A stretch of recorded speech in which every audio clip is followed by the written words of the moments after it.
എന്താ മുകുന്ദേട്ടാ ഇത്? ഇവിടെ തന്നെ ഒരേ ഇരിപ്പാണ്. വൈകുന്നേരം ജംഗ്ഷനിലോട്ട് വരാനിരുന്നതാണ്. നാളെ മുതൽ ചായക്കട തുറക്കണം. 2-3 ദിവസമായിട്ട് മുകുന്ദന്റെ കാര്യം തന്നെ ഞങ്ങൾ ആലോചിച്ചത്. ചില്ലറ ഭാരമാണോ തലയിലെടുത്ത് വെച്ചത്? 20 ലക്ഷത്തിന്റെ ബാധ്യതയല്ലേ. എത്ര കാലം പരിപ്പോടെയും ചായയും വിറ്റാലാ 20 ലക്ഷത്തിന്റെ കടം വീട്ടാൻ പറ്റുക? അത് പ്രായോഗികമാണോ? എനിക്ക് വേറൊരു പണിയും അറിയില്ലല്ലോ. അല്ലേ പിന്നെ കിളക്കാനോ തെങ്ങ് കയറാനോ പോണം.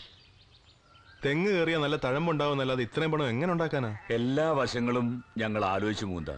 ജില്ലാ കമ്മിറ്റിക്കും മുകുന്ദന്റെ കാര്യത്തിൽ ആശങ്കയുണ്ട്. മുകുന്ദന് കടം കയറി നിക്കക്കളി ഇല്ലാതായാൽ പാർട്ടിക്കല്ലേ അതിന് ക്ഷീണം. അതുകൊണ്ട് എല്ലാവരും ചേർന്ന് ഒരു തീരുമാനത്തിലെത്തിയിരിക്കുക. എന്ത് തീരുമാനം?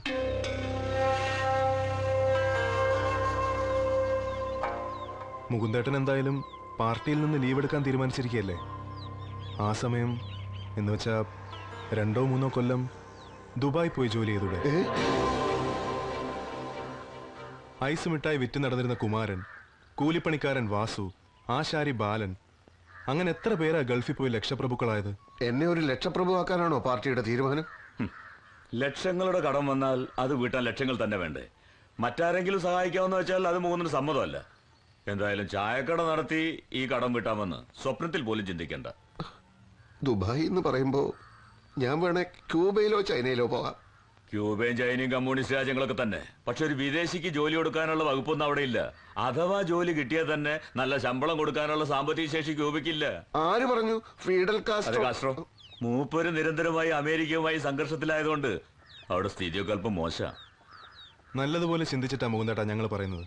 കരുണേട്ടൻ അനുദ്രവൻ സിദ്ധാർത്ഥൻ ദുബായിലുണ്ട്. അവൻ മുഖേന ഒരു വിസ സംഘടിപ്പിക്കാൻ ഒരു പ്രയാസവുമില്ല. ജില്ലാ കമ്മിറ്റി പറയുന്നത് മുകുന്ദനെ പോലെയുള്ള ഒരു നേതാവിന്റെ ആവശ്യം ഇപ്പൊ ദുബായിലുണ്ടെന്നാ. ആയിരക്കണക്കിന് മലയാളികൾ ജോലി ചെയ്യുന്ന സ്ഥലമല്ലേ. അവർക്ക് പ്രശ്നങ്ങളുണ്ട്. അവർ സംഘടിതരല്ല. മുകുന്ദന് അവർക്കിടയിൽ കാര്യക്ഷമമായി പ്രവർത്തിക്കാൻ കഴിയുമെന്നാണ് ജില്ലാ കമ്മിറ്റിയുടെ വിലയിരുത്തൽ. പ്രവാസികൾക്ക് വോട്ടവകാശം ലഭ്യമാക്കാനുള്ള ചർച്ചകൾ നടക്കുകയാണല്ലോ. അതുകൊണ്ട് എത്രയും വേഗം നമ്മുടെ വഴിയിലേക്ക് അവരെ കൊണ്ടുവരേണ്ടതും അത്യാവശ്യമാണ്. മുകുന്ദനൊന്നും അറിയണ്ട, എല്ലാം ഞങ്ങൾ നോക്കിക്കൊള്ളാം. ദുബായിക്ക് പോകാൻ മാനസികമായി തയ്യാറെടുക്കുക, അത്രേ മുകുന്ദൻ ചെയ്യേണ്ടതുള്ളൂ.